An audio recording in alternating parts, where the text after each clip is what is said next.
추세로서의 전환은 최소한 2월 이후라고 생각을 하고 있어요. 상승한 기간보다 그 기간 이상으로 요하는 경우가 많은데 아직은 5개월밖에 되지 않아서 하락이 너무 짧다. 12월 14일 목요일 오후 3시 12분 종가 매수 종목 선정 시간이고요. 코스피 지수가 너무 아쉬운데 미국 증시는 어제 다우존스가 역사적 최고가가 나왔고요. S&P 500, 나스닥, 다우존스 모두 굉장히 강한 흐름을 보이고 있습니다. 거기에 비해서 우리나라는 일단은 갭을 띄워서 시작한 것까지는 좋았는데 1.5%에서 시작을 했는데 결국엔 밀려서 현재 1% 정도. 투자자 동향이 중요하죠. 개인이 굉장히 많이 팔았습니다. 1조를 넘게 팔았죠. 그리고 외국인과 기관이 한 5천억씩 매수가 들어온, 그렇기 때문에 개인이 아무래도 어제 대주주 양도세 이슈가 완화되지 않을 가능성이 높다, 올해에서 내년으로 넘어갈 수 있다라는 기사들이 나오면서 굉장한 투매가 나왔었던 걸로, 이거는 오늘 하루로 끝날 게 아니라 다음 주까지 계속 이어질 것이다. 한동안 약세는 계속 될 거지만 반대로 저점에 살 수 있는 기회도 올 것이다 라고 생각을 하고 있습니다. 제가 아침에 추천드렸었던 반도체 관련된 주들이 당초에는 굉장히 급등을 했었는데 밀려서 네오셈은 무려 마이너스 12%까지 상한가를 찍고서 내려왔네요. 당전 추천 종목이었고, 이제 오킨스 전자는 상한가 계속 유지하고 있고, 코리안 서킷 같은 경우는 종가까지만 좀 지지하면 좋을 것 같은데 지금 시가를 돌파하지 못하고 있죠. 시가가 20450인데 위에서 끝나게 된다면 내일 상당히 좋을 것 같은데 아래에서 끝나면 조금 아쉽긴 해요. 그래도 어쨌든 매매법에 있는 양봉의 종가는 깨진 않았죠. 충분히 뭐 괜찮은 지점이라고 보고 있어요. 반면 네오셈 같은 경우도 마찬가지로 고점 대비해서는 약 한 17% 하락은 했지만 음봉 마감이긴 한데 상한가 종가는 깨지 않았다. 음봉이 조금 두껍죠. 거의 한 6%짜리 음봉이고 거래가 상당히 터졌기 때문에 조금은 아쉽다라고 볼 수 있을 것 같아요. 이쪽 섹터는 CXL 재료는 어제 발생을 했고 삼성전자가 이쪽으로 개발을 하겠다라는 계획을 밝혔기 때문에 한동안은 계속 보셔야 될 섹터라고 보고 있습니다. 오늘 배터리들도 다 많이 하락을 했고요. 특별히 눈에 띄는 섹터는 아침에 반도체 정도 매매를 했었으면 괜찮았을 것 같고, 정규장 순위를 살펴보면 여기도 대부분 다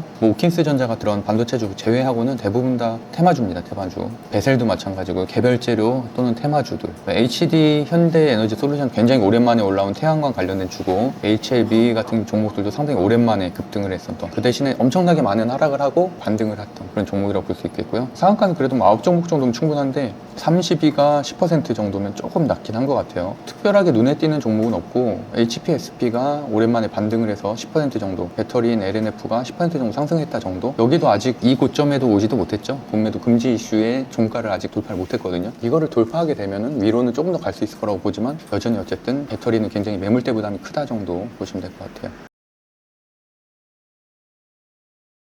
그래서 종가 종목을 보려면 결국에는 반도체긴 한데 이 CXL 섹터에서 한번 체크해 볼게요. 기관이 3만 주 샀고 프로그램이 27만 주. MTS는 사실 HTS보다 늦거든요. 이게 확정적인 동향이 아니어서 좀 판단하기 이른데, 그래도 네오셈이 고점 대비해서 17% 정도 하락을 했고 재료가 이제 막 시작한 재료이기 때문에 저는 뭐 종가 매수로 괜찮다라고 보고 있어요. 다만 오늘 하나 좀 주의해야 될 점은 월봉으로 봤을 때 오늘도 68%거든요. 그러면은 투자주의 지정될 가능성이 있어서 그렇게 되면 또 시외 추가적으로 하락할 수도 있어요. 시외에 하락하면 사는 것도 하나의 방법이 될 수가 있어요. 종가 매수라고 해서 무조건 3시 20분 전에 사야 되는 건 아니니까 네오셈으로 일단 선정을 하도록 하겠습니다.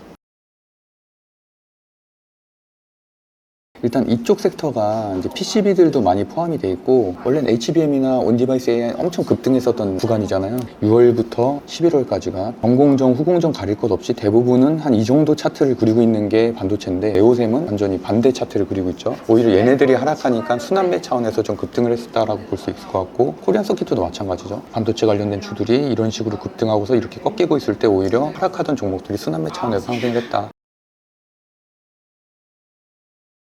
코리아 서킷 같은 경우 시가 위에서 끝났으면 무조건 매수를 했을 것 같아요. 시가 아래에서 끝난다는 점은 조금은 아쉽다. 또 반대로 얘기하면은 이 가격대에서 매매를 한다면은 오늘의 시가 저항, 어제의 종가 저항을 돌파하게 되면 또다시 급등이 좀 나올 수가 있겠죠. 선물 옵션 동시 마감일이다 보니까 좀 그런 거에 따른 변동성도 있었다 정도 체크하시면 될 것 같습니다. PCB 쪽은 어저께 일시적으로 코리안 서킷 때문에 올라간 거기 때문에 밀리는 건 어떻게 보면 좀 당연한 것들이고, 포스코 퓨처엠 제가 며칠 전에 매수 매도만 말씀드린 것처럼 그나마 차트 중에서는 포스코 퓨처엠을 좀 좋게 보고 있고, LNF가 물론 강하긴 더 강한데 항상 말씀드렸던 게 그나마 실체가 있는 배터리는 저는 포스코 퓨처엠 밖에 없다고 생각을 하거든요. 에코프로랑 양극재 생산하고 하긴 한다고 해도 과도한 PBR을 받고 있는 거고, 여기는 실제적으로 리튬 개발도 하고 기술력도 충분하다. 에코프로하고의 태생 자체가 사실은 차이가 당연히 날 수밖에 없잖아요. 포스코 홀딩스라는 거대 기업의 계열사들이고 에코프로는 말 그대로 그냥 코스닥 기업이다 보니까 최근에 가장 강한 건 뭐 LNF가 될 수 있겠죠.